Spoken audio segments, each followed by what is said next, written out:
Welcome to Madloba Physical Theater Conference. My name is Dylan Arredondo. I am a DC and New York City-based theater maker, and I'm in Cinetic's upcoming production of the Decameron. This will be my third production with Cinetic.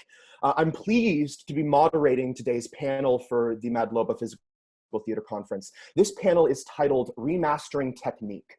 So today we're going to be discussing notions of tradition, of adaptation, of authenticity, training, creating, and of course, the current and future states of our art form.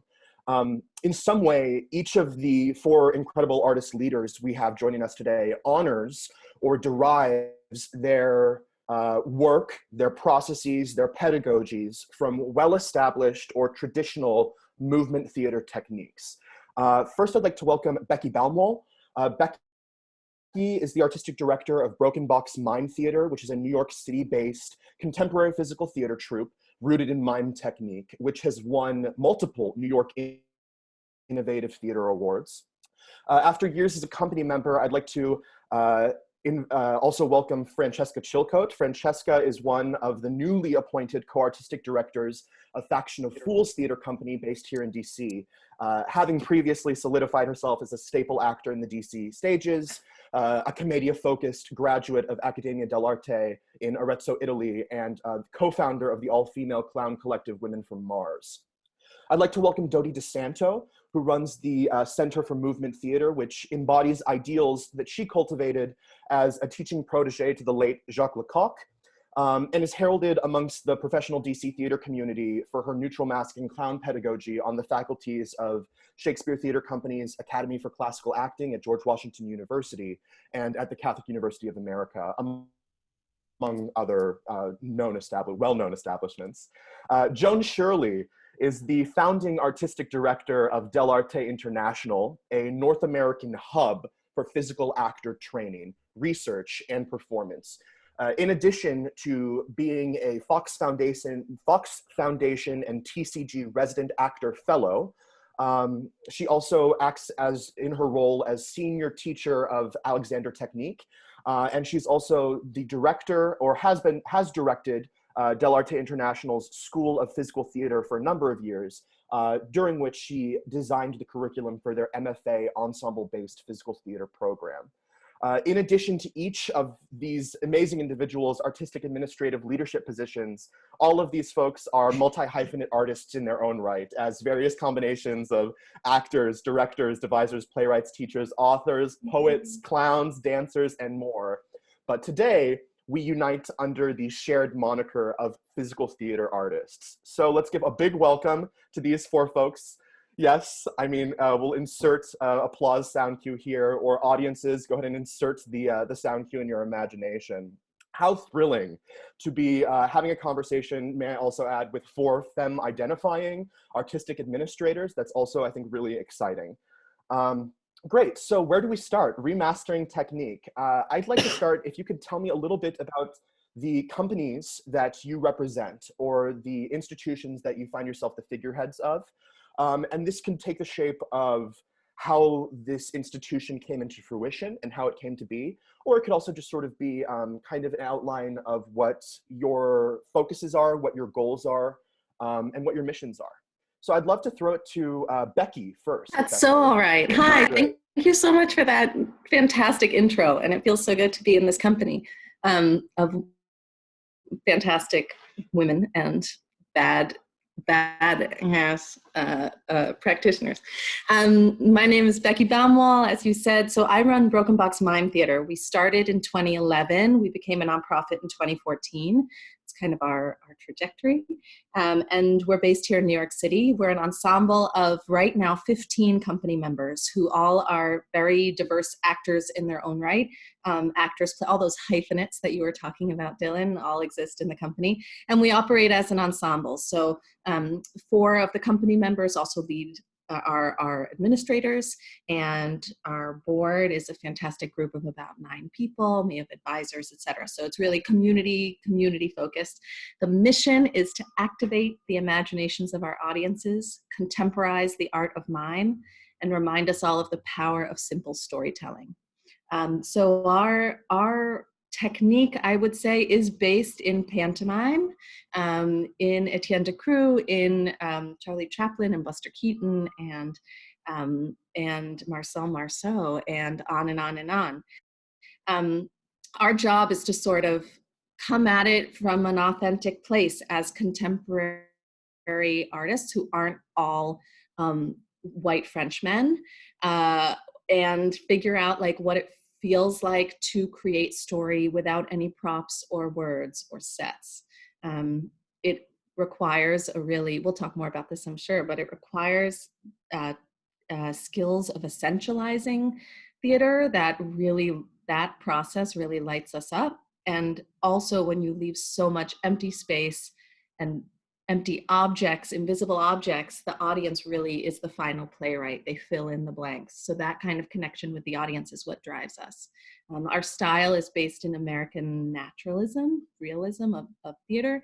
And then we kind of see that's our baseline, and then we play with style. Thank you, Becky. So I think something from what I'm hearing is implicit to this question of mission and of goal is the question of vocabulary. And we're going to dig very deeply, I think, into this question to come. But for the other panelists, as you describe your trajectories, I encourage you to also include sort of information about this technical background. Where do you see your technical, your technique-based vocabulary rooted in or inspired by? Excellent. I'd love to go to Francesca, if that's all right. Yes, my name is Francesca Chilcote. I am one of the newly minted co-artistic directors of Faction of Fools, along with Catherine Zorb. Faction of Fools has been around for about 11 years, producing existing plays as well as new works or works based off of traditional Commedia dell'arte scenarios, if you want to be English. And we are rooted in Commedia dell'arte. We are using masks, and we are using the physical language, right, of exploded physicality, of the specific techniques of mask work, and we are training in, I hesitate to use the word traditional commedia because I don't think that there is such a thing, but the sort of branch of the commedia that Faction of Fools is utilizing is from Antonio Fava. I actually come from a different background. I learned commedia from Italian maestri who were involved in the Servant of Two Masters that has been running for, I think, 60 years at the Piccolo Theater in Milan, and that was sort of coming up, directed by Giorgio Strehler post-World War II. We're going really deep right now, I'm sorry. When Italians were feeling very demoralized because they didn't come out looking so great, and they wanted to find something quintessentially Italian to celebrate, and they ended up picking Commedia dell'arte, and they ended up picking Goldoni's Servant of Two Masters and shoving Arlecchino in there. So they created their own physical language based on etchings and reports, but it's interesting to talk about technique in commedia because there's obviously technique and there's obviously things that everyone practices, but there's not this dogma that some people like to claim that there is. So I really try to push this open approach that there's not one way to do anything. As long as it's working and as long as it's precise and technical, I feel good about it. I'm trying to think of the other, our mission with Faction of Fools are the two E's: entertain first and then educate. Commedia dell'arte is a term in another language. It sounds a little old and antiquated, so we really try to keep the spirit of entertaining first alive, and then through that following up with some education or even try and educate through this entertainment.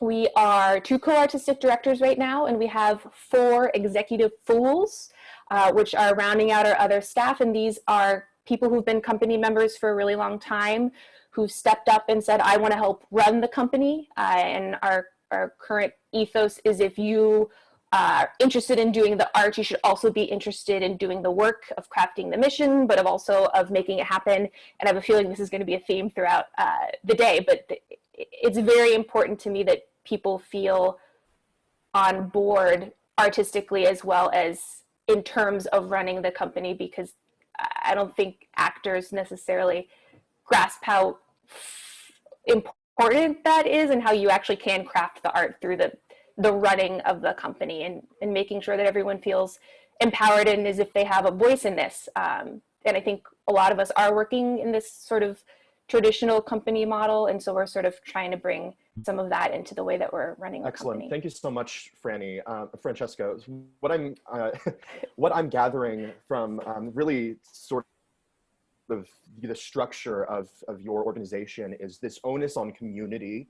And I think that that's also going to be a recurring theme today, especially as we discuss sort of what post-pandemic or during pandemic theater looks like, and what the really breaking down what this word theatricality means when we kind of are forced to look at the form in new lenses.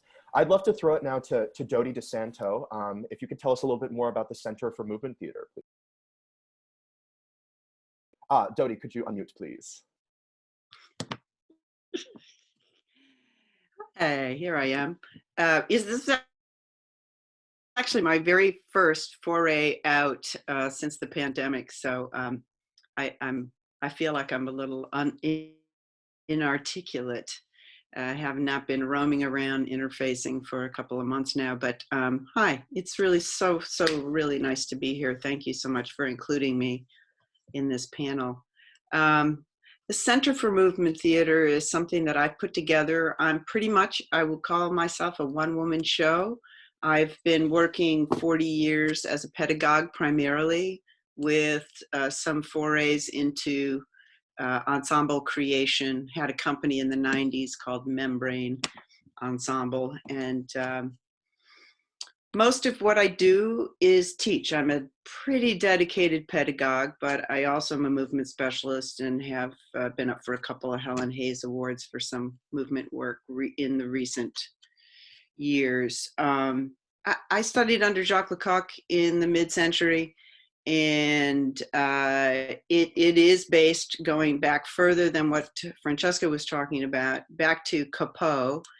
And it's you know, a statement of Lecoq's, who was my mentor, is my mentor, is that his work and school was developed to liberate mime from the sclerosis of formalisms, creating the fundamentals of a dramatic formation completely based on the body, pitting the student face to face with themselves in a state of perpetual discovery.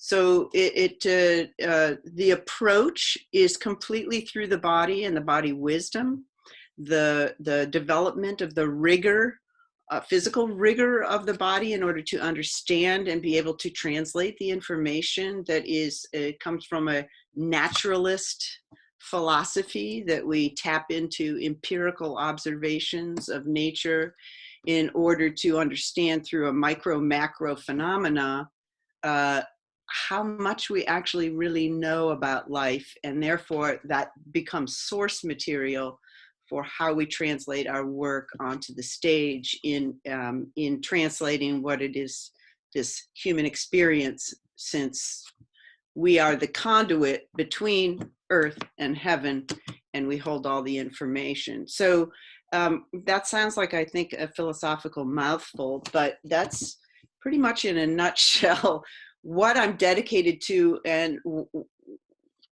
I use a neutral mask, which is what was developed by Capot, Jacques Capot, who was the foundational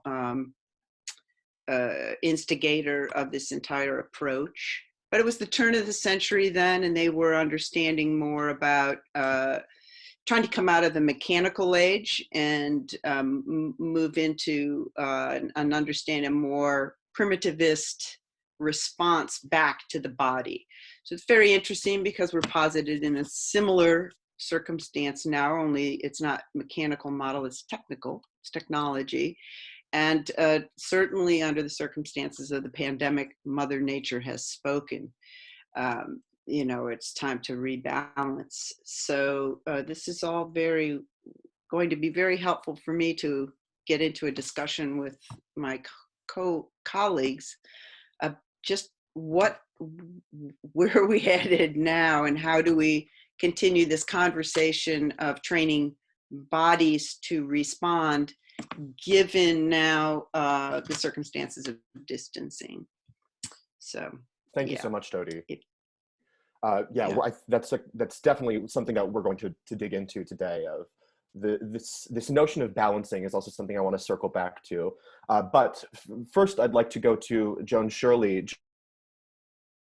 Joan, in many ways, Dell'Arte International is, I don't know if it's rooted behind sort of one technique. I think it feels from what my research on your company that it's an amalgamation of many different modalities of physical theater. So I'm curious to hear sort of, Joan, more.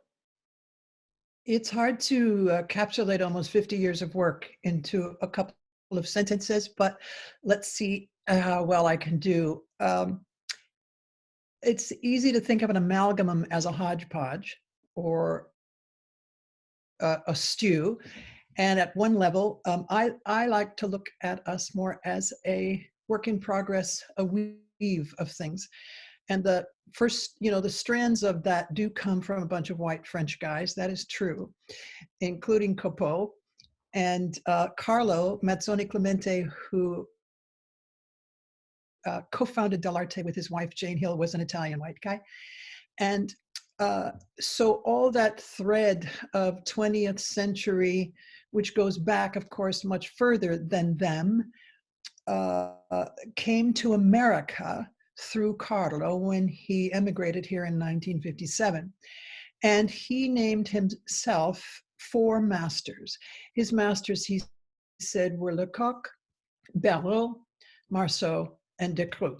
So you can imagine that those 4 links alone, since some terrible fights occurred between some of those people.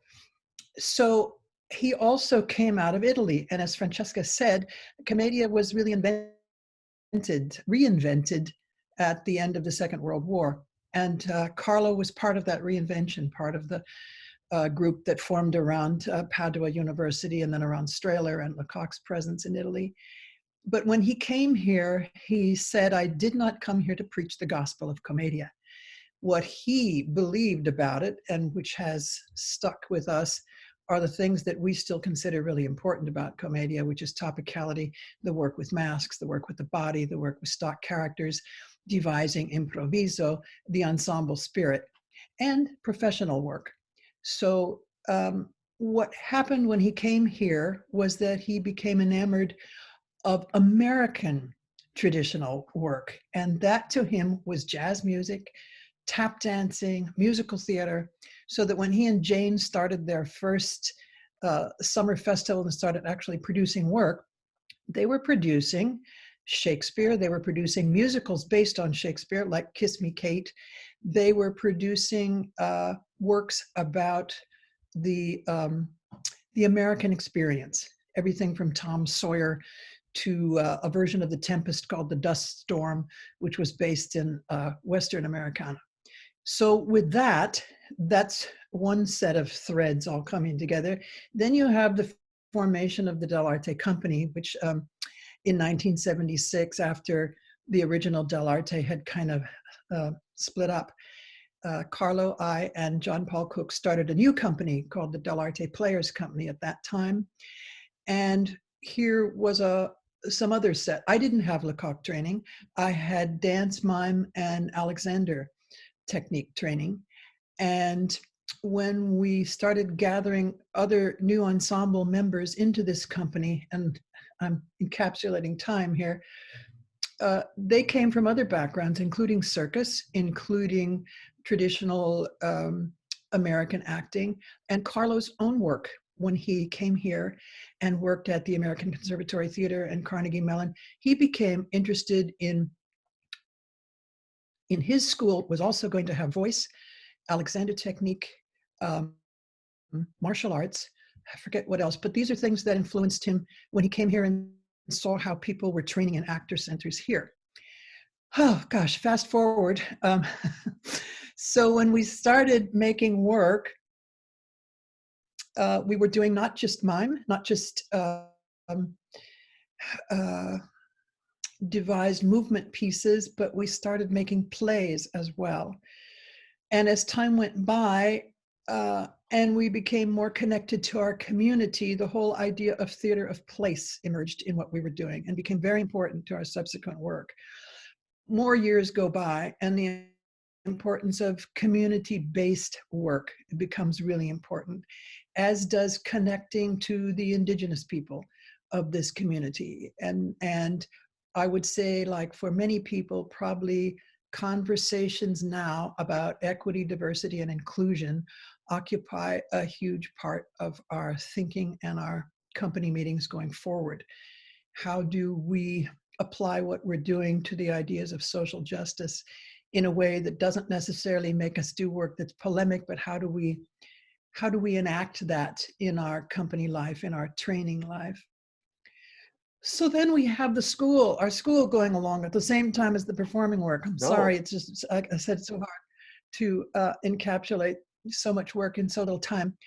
And the school has been influenced by a variety of guests that we have had teach or direct the school, including Daniel Stein, who is out of the Decru lineage, and Ronald Foreman, who was a Lecoq teacher who developed his own ideas about the teaching of clown. The fact that we now have had Alexander training, one of our graduates is even training teachers. There are so many influences that have come, but I would say, as Dody said, the basis is still in the wisdom of the body, that it is not an intellectual approach, nor is it a formalist approach. We do not teach specific Dell'Arte techniques. We approach the idea that you find the techniques in order to create the content you want to put on stage. And so I think I'll stop there. And hopefully that gives people an idea. Oh, and the other thing I want to say is the influence that for 20 years I've been taking people to study in Bali. That's another influence that's come in. And I have to say, that's something that struck as you go. You shape your basket as you go. That's something that struck me as I was researching Dell'Arte, that this commitment to expand, to offer as many sort of different, not techniques, but avenues of purpose, of creation, through which the artist the actor, the student, can interpret and reinterpret and adapt. I want to circle back to something you said, Dody. Can I just say one thing? And that is that at some point we had arguments even about how important it was for the school not to become a smorgasbord, not to become a series of discrete workshops within a year or two or three, that the clarity, direction, and cohesion of the program was extremely important to us. I hear you, and I think that's also crucial to making sure that we do not appropriate physical theater forms and practices based in Southeast Asia or in locations that are not sort of Western Europe. That it's not sort of just this us dipping into the sauce briefly. It's actually in an immersion, right? Moving forward, as you've said. I want to circle back and kind of dig deeper into this question of vocabulary. It's something, Dody, you already mentioned briefly in sort of your explanation of why Lecoq was interested in why neutral mask over previous practice of mime. So my question for each of you is, why mime? Why commedia? Why neutral mask? Why Carlo's essentialized version of commedia with the American influence and theater of place and community building? Why these approaches? What is the vocabulary at the heart of your specific physical theater storytelling form? Becky, in past interviews, I've heard you talk about universality. Dody, from your students, I've heard you use the terms complicity and tensegrity. And you've already mentioned balance somewhat. So I'm curious if you can kind of expand upon these terms of what's the vocabulary kind of at the heart of why your physical theater, why this form that you have chosen to technically pursue and commit the most of your time to. Can I go to Franny first for that question? Why Commedia? I think that there are many intellectual reasons for me, but the first thought that came into my mind was joy. I think Commedia is a very joyful art form, and its intent on passing that joy on to the audience. It is a pleasure to do, and it should be a pleasure to watch. I had a teacher who would always put his kids in the front row of final dress, and if his kids did not like the show, and his kids do not speak any English and we are performing in English, then he knew that something was wrong. It should be something that is deep, that is an instinctual sort of like attack, but not in a bad way. Commedia is, in its definition, is based in the art of the professional, and the idea that actors should be paid, and actors should work together, and we should be an ensemble, and the lack of authority. There was no director. We have sort of troupe leaders who set standards and what the show of the day would be, but the actor creator is of utmost importance, and I found practicing as an actor, if that's a thing that anyone says, that I desired that need to bring my own ideas and my own sort of authorities into the workspace and not just be beholden to the text and be beholden to the director, etc. Oh, shit. Go ahead. No, continue. I also enjoy that Commedia is very practical. The hallmarks of Commedia are mask, are the use of the physical body, are improvisation, but all of these ideas come from the fact that these people needed to make money, and what was the thing that worked? And out of that becomes the actress. We get the actress in 1566. I looked it up recently. But that wouldn't have happened if the men running the company didn't realize that people love to look at women. We should put some up there, right? So it's a very fraught entrance of the actors. And I want to be specific. I am talking about like Western European theater, but the universal success and the traveling around the world, including France, including England, including Russia, I think really puts Commedia at this turning point in modern comedy and modern theater that I think gives us as practitioners the joy in looking at existing text. I think we are most famous for interpretations of Shakespeare, and seeing what Commedia can pull out of that text for the audience, and not changing the story, but using the heightened language to tell that story. And I think that is a joy to watch, something different and new, and it is certainly a joy to embody. I don't know if I answered that question. No, and I'm sorry. I think you did, and certainly in sharing with us the core tenets of Commedia, there's this notion of the test of language. And Becky, I wonder if you could actually not riff on that, but in response to, I think that this kind of naturally segues into why mime. Could you share your response with us? Yeah, why would I ever do mime in 2020? Yeah, I just love it so much. I never like woke up and was like, I want to be a mime with the rest of my life. What happened is I fell into it. It was a really cool college club that was happening.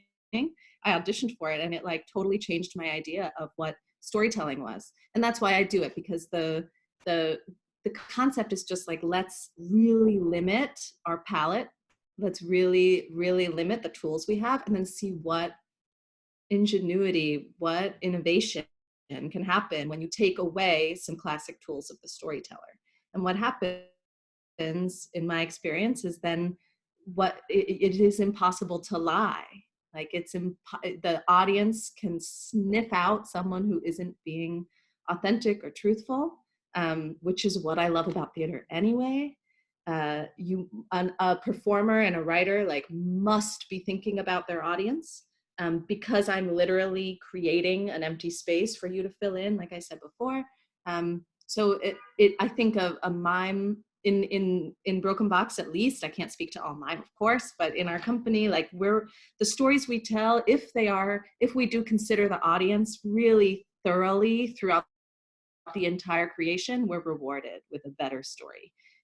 If we are honest, we're rewarded with a better story. If, like Francesca said, if we release our authority over a specific technique, or really at all, like there's a sort of universality I speak about is less about every audience member will understand what we do in a certain way, because I've learned in my own journey that is sort of an impossible and problematic idea, but that in the company, when we release our ego, where the story is just better. And that happens for us when we release the language and we release the props and get super creative about how we tell story. And I should say that of those 15 members in the company, we have a graduate of Lecoq and a graduate of Cinetic and a graduate of Dell'Arte, folks who studied Meisner, folks who studied with Bud Bayer at Northwestern, all sorts of people from all kinds of places. And like many of you have said, which is so awesome, it's whatever tells the story the best and whatever way we want to tell this story. So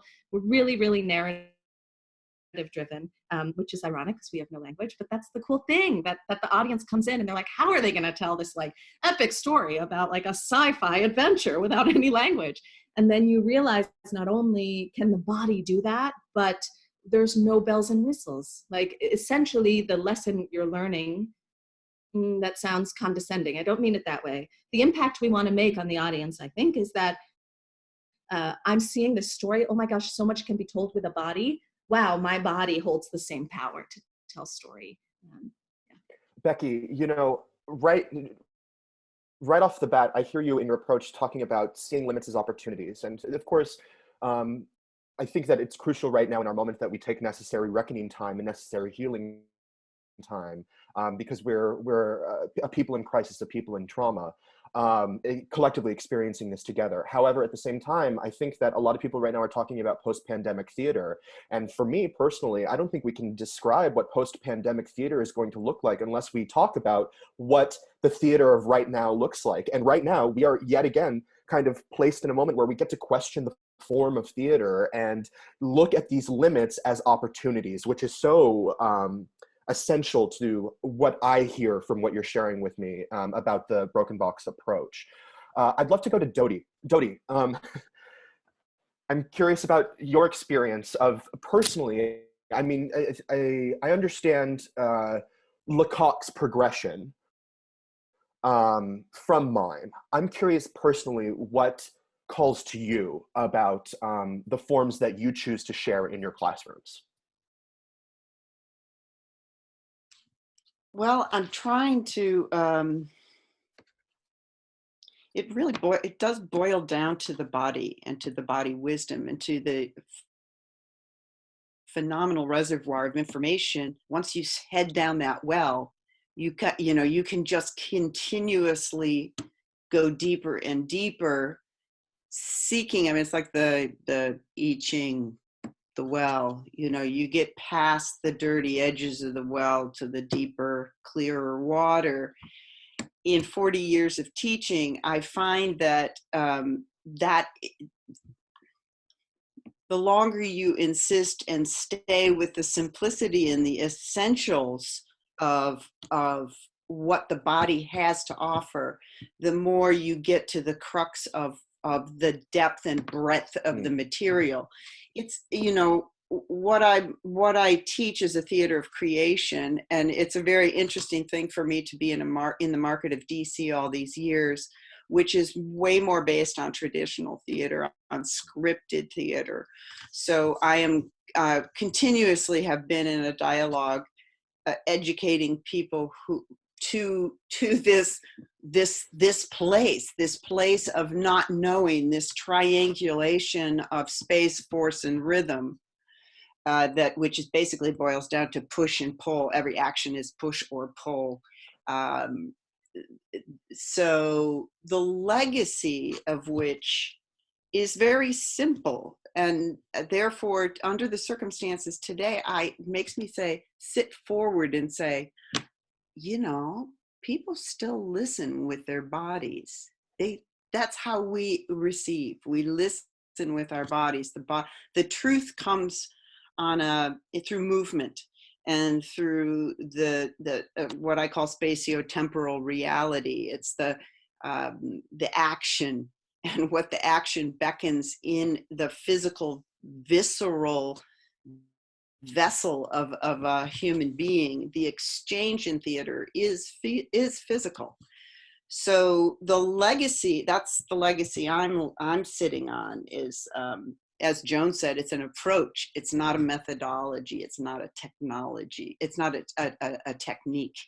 It's an approach. So you're consistently, what I hope, I feel at this point in this pandemic, in this paradigm shift, I feel very dedicated to hanging on to the source, and the source being that discovery of being willing to live in the unknown, and the discovery of what does something want to be. You know, we go into the room in ensemble, and we have a pact with each other that we're going to discover something. And that's when the magic begins. And I think it has felt like for, I'll say, a solid 2 decades. I'm also a body worker. I've been a body worker for nearly 30 years. When I say body work, I work on physical bodies. I work on fascia and do structural integration with people. I say body work because massage makes people think of cucumbers on your eyelids, but I'm actually working with people to get into a deeper conversation with who they are and how what their stance is in their body. And honestly, in the mid-90s, I could feel technology marching in the door and changing bodies. I'm sure maybe Joan has felt that in her Alexander work. It's a powerful thing that has been happening, but so it's about the legacy. I think for me going forward is also about cultivating humility in a person, and cultivating a person's willingness to stand in the unknown and ask questions and look and translate sensations into truths, which are not going to change. I mean, that's part of this epic event for me, is that I believe very, very strong. I'm a primitivist, and I believe in naturalist philosophy, and Mother Nature has spoken. So it's a time for us to sit forward and go, okay, all right. So, there are principles that we can adhere to in our work that will cultivate the rigor back to the body, back to an understanding of those forces, which is that term you threw out, tensegrity. Yes, I'm fascinated with it. And it's an interesting little journey, because I learned about the term in body work, but then in my head I went, oh, I learned about this from Lecoq, like way back in the 70s, when he was teaching in the Department of Architecture at Beaux-Arts. And it's about triangulation, and nature builds in triangles. So yeah, I'll just say the description of what a tensegrity is. It is a continuous tension, discontinuous compression structure. Here's one right here. There you go. That's it. And we are the human body. We are a tensegrity. So it's not about something against something. It's about the space in between. This space, this push-pull, and not not being able to sort of escape the truths which are not going to change through crisis, and this essence of the body. I think that all of these points that you've made, Dody, are essential to this question of what unites us. We may have all of these different names for the forms that we bring to the table respectively, in our different practices and pedagogies, but this in many ways is kind of the uniting factor that you've mentioned thus far. Yeah, I mean, we're the conduit between heaven and earth. We complete the triangulation. As Alan Watts says, you know, the universe peoples. The earth peoples. So I think the key is for in this noisy time that we've just been extracted from, is to listen, is to listen for those simplicities that are liberating. I think they'll liberate us, really. Thank you so much, Dody. Joan, I'd like to circle back to this question of vocabulary, especially with with your personal practice. I'm curious how your personal practice sits into the wider frame of the many, not just the companies which you were creating, with the institutions that were continuing the dialogue, but also, you know, where your personal practice sits in this, of why the practice that you talk about sharing all these different approaches. What's the approach that, I'm curious, works most for you? Or how does it shift through as times change? You know, Dylan, my head is exploding right now. My head is exploding with all the intelligence and the wisdom and the fantastic ideas that are being shared here. And let's see, I'll go back to something that Carlo constantly said, why mime? He even started something called the Mimological Institute. And the school started as being called the Dell'Arte School of Mime and Comedy. And we changed that in the 80s when, unfortunately, you would say mime and you'd get a laugh, a guffaw. Still happens. Or, you know, yeah, still happening.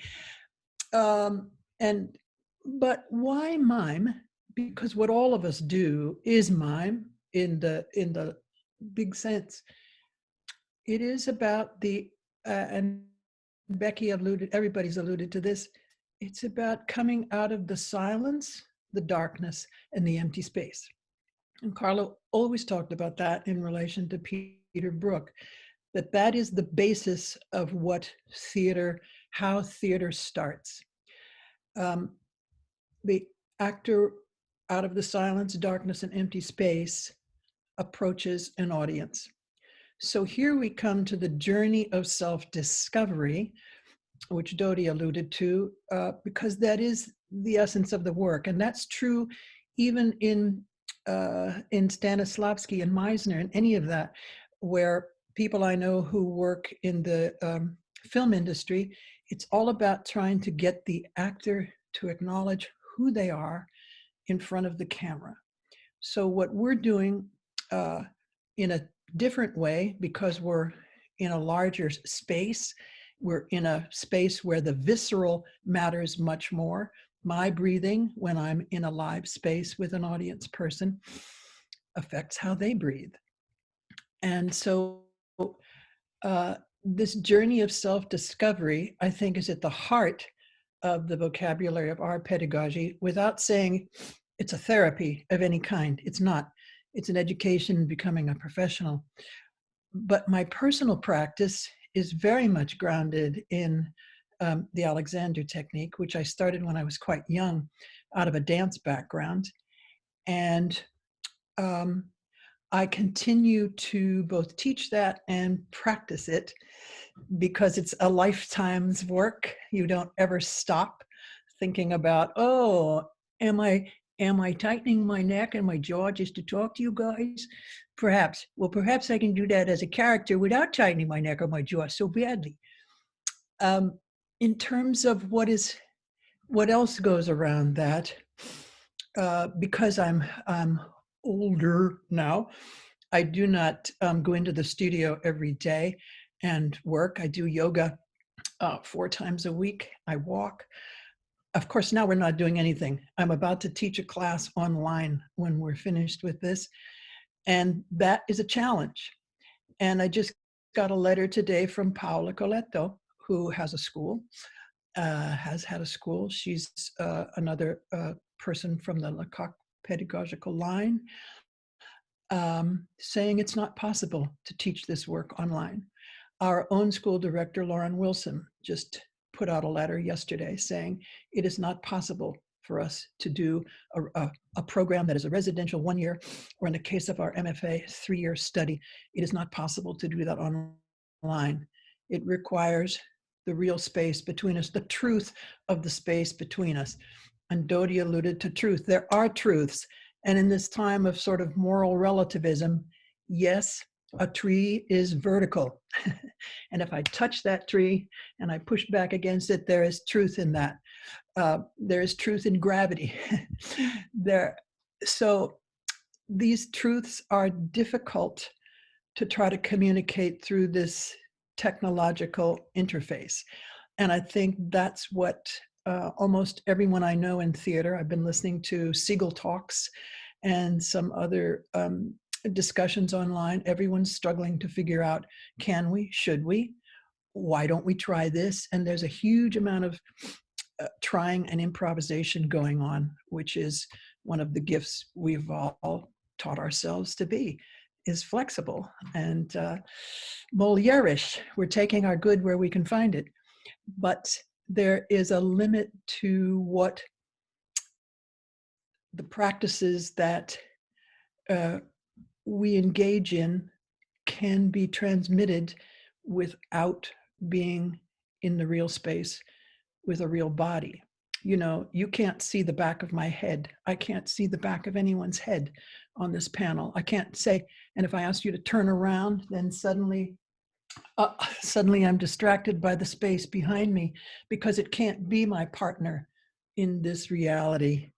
The last thing I'll say is in regard to tensegrity models, there's also a truth I use, because very early on I worked with some Native Indian people. I was really interested in learning to do basketry, and discovered, and people who weave would know this, about the tension between the warp and the weft, and that if your supports are too strong, you can't pull them into shape with weak weavers.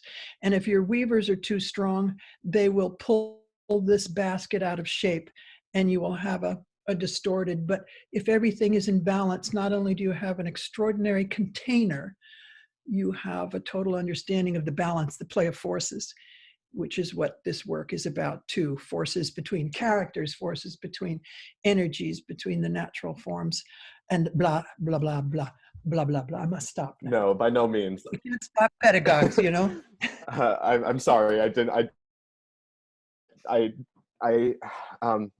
I'm fascinated with the natural segue that's happened in terms of creating work right now. I was chatting with some students the other day, and we were talking sort of, if right now there's this improvisational format that's happening, and there's almost sort of this deconstructing. It's like we have the cake, which is theater, and we're trying to deconstruct and figure out what the ingredients were that really made this, or I think we're kind of like trying to work backwards and discover the recipe, rediscover the recipe again. And I know, Joan, I've heard you talk on this subject before, but I'm curious kind of what makes theater theater. I'm trying to produce work right now, and I think a lot of times it's being interpreted as performance, as an experience, but not theater, you know? So I'm curious, what makes something theatrical,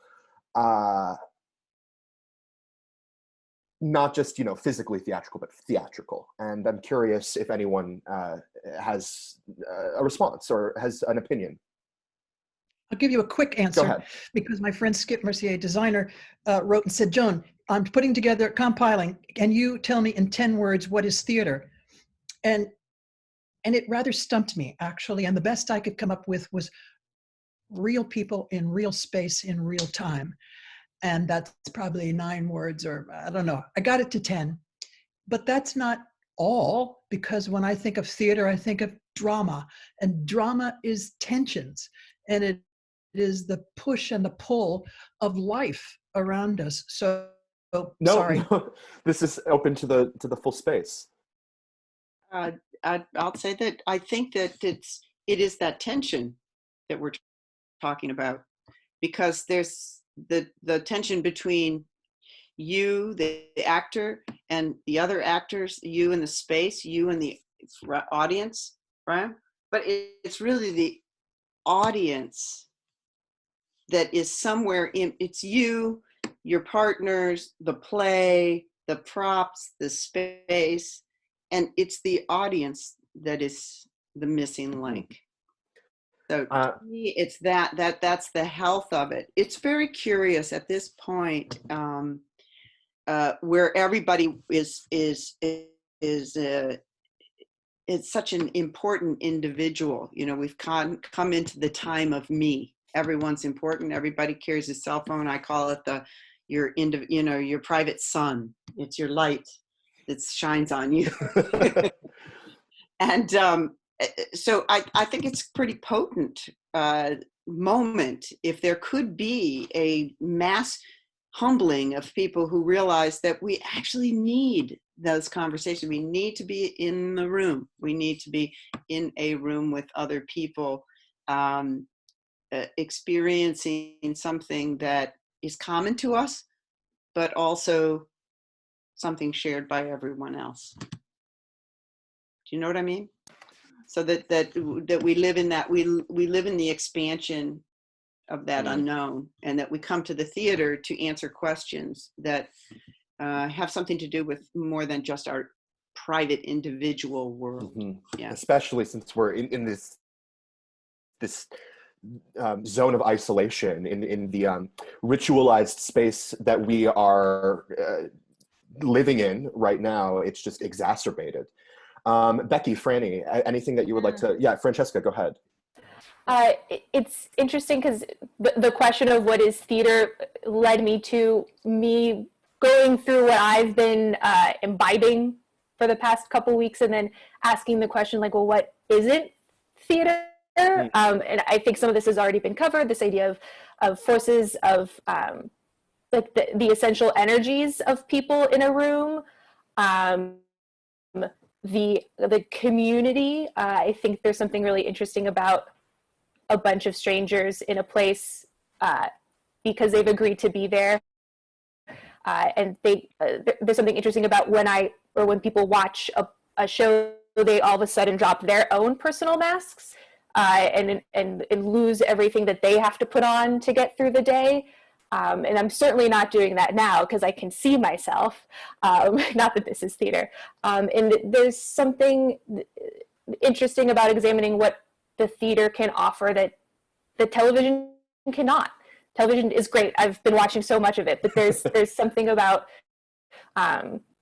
things that are concrete, that are handmade. Like this idea of spectacle, of theatrical spectacle, is very different to me than the spectacle of an action movie. And I think moving forward, I'm very interested in exploring what those things are, because we have to invite the audience back into the theater, obviously in a very safe way, but we have to offer them something that they can't refuse, that they are really excited to step out of their houses to go see and experience. And I mean, that's something that actually is giving me a little bit of hope for the future of when we do get to this post-pandemic space of, I truly think that we're going to be in a new renaissance of theater, right? That people will be appreciative of this form in a way unlike before, and so in need of community in a way that only art can provide, that I'm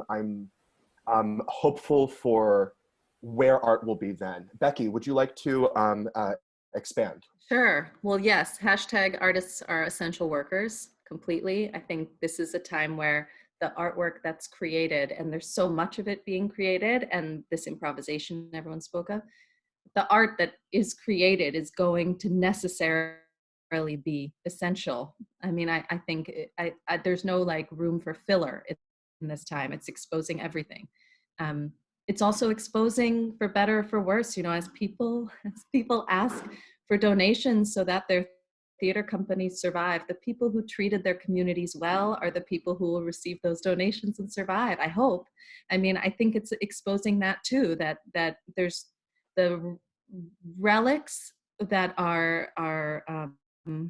that continue to be alive and fill people with joy will lead us forward.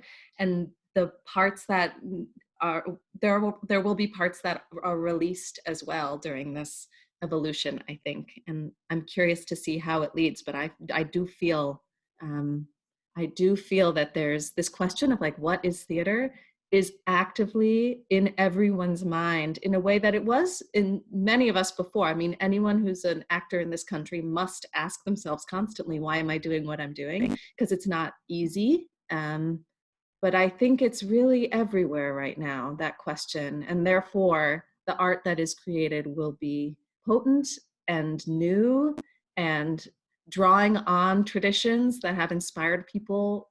No, there's no way that we all would be here with these legacies behind us if those legacies didn't stand the test of time already. Is that a challenge? Yes, I teach a languages of the body class at the New School.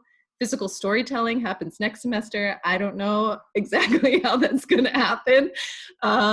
We played a game where we like brought up gifts and discussed the status of different gifts. I mean, it's like, how do you use this technology to put on our analysis hats, which can totally happen. But at a certain point, we need to be in a room together, breathing the same breath, as Joan said. And I hope we get there. So thank you for bringing us back to legacy. Dody, if you could include what you'd like to share into this coming response, I'd appreciate it as well.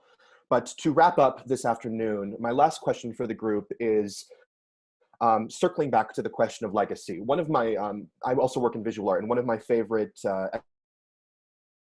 exhibitions I've ever seen was at the Stedelijk, where it's a Matisse exhibition where you would see each room was dedicated to a single Matisse, and you'd see all of the artists that came before him that really directly influenced this single work, and all of the artists that sort of came after him, where you could really visually see the direct influence of Matisse on these people. So I would like to ask you to sort of cast yourself as the one Matisse painting in the room. And for the pedagogues in the space, and all of you being pedagogues, I'm curious how you see, I'm curious how you see, the next generation is not the way to put it, but how you see other artists interpreting what you share, and innovating, right? How you have innovated upon these approaches that have been shared with you. Because I feel like we've talked mostly about this aspect of legacy up until this point in time, and I kind of want to now hear about this aspect of legacy in this sort of last 10 minutes that we share. Can I go to Dody first? Well, what I was going to say is it is on that note, and that I think personally, I just hope that it is, instead of it being something shiny and catchy and get people's attention, and how a reinvention from a commercial standpoint of survival.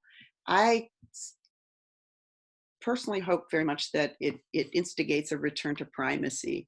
I really truly do. And I think that, hopefully we have learned in the past 50 years at least, for sure in the past 30 years since technology marched in the door, that simplicity, that it doesn't change. The body hasn't changed. We're not cyborg yet. So that it's cyclical. That all that we actually have learned will make what we have to say way more potent because of that. Because we've learned a lesson. That humans and the proposition of life on the planet has not changed. So, and the human experience,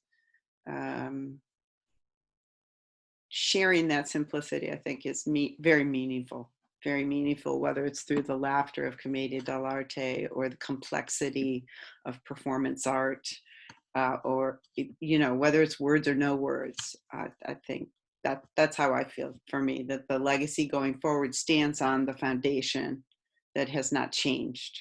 So that's beautiful, Dody. yeah. Thank you. I want to expand this question, Becky and Franny, to since because your companies are at the forefront of innovating, I'm curious sort of what this process or processes moving forward look like for your companies too. Franny. Would you like me to connect that to legacy? I guess it's all the same. Yeah, however you want to respond, whatever rings most resonant for you. Sure. We've talked a lot about sort of the male domination in the origins of some of these styles. I think that's a slightly better word than technique.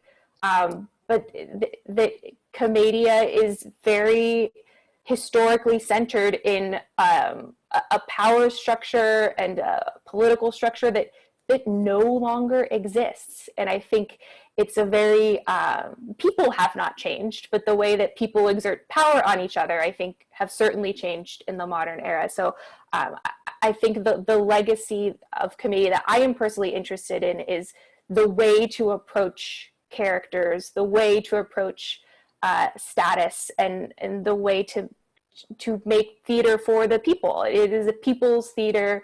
It did go into the nobles, but it was never meant or never started that way. But to focus less on this is the character, this is what the character means. He was this. He should always be played this way. And I'm actually lucky enough to teach at a performing and visual arts program for high schoolers. And the way that I've taught commedia to them over the years has changed significantly because these kids don't care about history, or at least they don't initially because they have no investment in the style. So it started me coming with some pedagogy because I'm super interested in the context, but they just want to move around. So we start just exploring the essential acts, right? The transitioning from a pure positive state to a pure negative state, and how can we use that in our body using all of the different tools at our disposal. And I found their work to be so interesting because they don't realize how much of the approach they are taking and making their own. And I think the approach that I'm interested in them pursuing is this idea of character and structure and group collaboration and improvisation in the moment, but also having the self-control to know when it's not their time to speak. And I also hope to continue this work with Faction of Fools, of course, because we are ensemble based. We are interested in everybody's voice, and I think this also goes into the idea of where we are in the world, but that we're no longer interested in producing. We're very interested in this idea of using the next uncertain year to be together, to re-examine traditional schedules and what that means for people with families or people with full-time jobs, and what sort of work can come out of a devising process that is healthy and holistic for everyone. Thanks, Franny. I'd like to go to Joan, sort of to continue upon this question of legacy. I think that dismantling the patriarchy and the colonizer mentality is the work of many lifetimes, as those of us who have started into a process within our organizations discover that you can't do it all at once. But I mean, even just looking at this group of women here, this is not unheard of in history, of course. There's some very famous women who managed their own commedia troupes. But the fact that there are more women at the heads of artistic organizations, even though it might be because there's less money in it, which is why all the men left, is very positive. in terms of moving forward. I think the legacy that I feel about Dell'Arte's work, it will be much more in the people we've trained than in the productions we've put on stage, because the people we have trained are all over the world, and they're all doing something different. They are all working, some of them not even in theater anymore, but they are using their training and their education to do good work in the world. So that to me is a very valuable legacy. I belong to the network of ensemble theaters, and one of the things we talk about in our forums are things that I feel if people are going to put their theater online, they must remember. For example, you can check out on me. You can be looking, you can be reading, you could be checking your cell phone messages. You can simply check out when you're watching something online. I watched the lovely play, What Are We Going to Talk About? The Robert Nelson play that the Public Theater made available. And it's a beautiful work, but I didn't need to be there.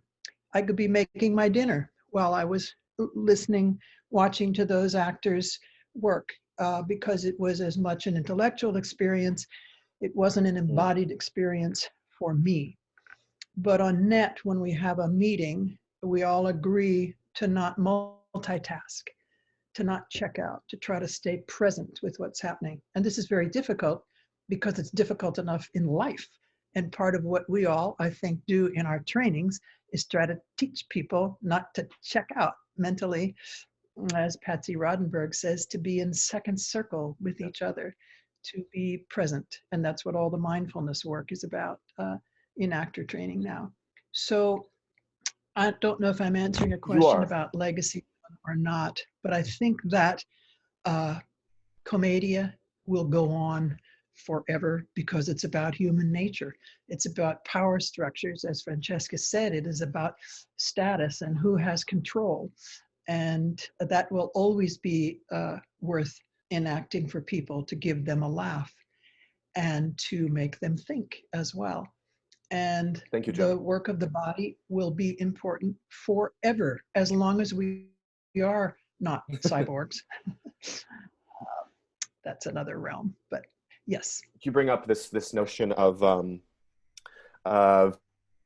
checking out. I was not essential to this piece as an audience member, and I'm curious. Sort of a question I have for artists moving forward is, or if art is continuing to be made in this in between space, is where do we have to kind of bump up the faders elsewhere in the work, when we lack the interactivity of shared space, right? When we lack embodiment, where else can we make up, to kind of get to this definition of theatricality? Becky, would you like to sort of expand upon this notion of legacy in this last couple minutes? Yeah, of course. I think on in terms of the company, what we're doing for the rest of the year, what you said, Francesca, really resonates with me. I mean, we're figuring out what of our medium works really well on film, frankly. We have a film that we made with a filmmaker where we did an adaptation of one of our stage pieces for the screen, a short film called The Quest. And it's so nice. We were gonna wait and share it at a certain time. We're like, well, I guess this is the time. So it's nice to share that film. And now we're making kids videos, which is really nice to be able to do our kids work, which is a separate wing of Broken Box, to do our kids work and reach all these kids that are at home and need to get off the couch and move and match their body with their imaginative thinking and put those together. Where our artwork is happening, frankly, is and this goes to legacy, where our artwork is happening is in the way we text each other and set meetings and write our emails to our organization. I think the legacy of Broken Box, I hope, is that everyone who interacts with us, how it is in how they treat other people. And we're doing that in a small way right now, and how we treat each other during this time when we know someone needs a break because someone they love passed away, or someone else it doesn't know where their rent is coming from, so we pause, or someone else is doing a full-time job while they're babysitting their child. And yeah, I think it's just how we treat each other. That's kind of what the amazing thing is that happens in the theater, is that we get to all be there together and treat each other a certain way. So that sort of empathy and empowerment of the imagination and togetherness, we're going to find our way to do that now, and it will come back in some form, and we'll be ready when it does. Thank you, Becky. And thank you all. Yes. I have to go very quickly because I have to teach an online class. Phenomenal. I was actually going to ask already, yeah, just to conclude, is there anything that you would like to share, or how can we support your companies in different ways? I only wanted to say that in terms of legacy, the work in our community, actually, of creating a healthy community, which has taken 40 years, and we didn't do it alone. I didn't mean to say we created a healthy community, but our community is healthier because of our presence here and our desire to serve our community as well as the art. And I think that's very important for all artists now, and has come out in a number of talks about think locally, make your community strong, because that's what's going to count in the years to come. Thank you, Joan. Katie, would you like to share anything? Yes, and I think we can stop recording.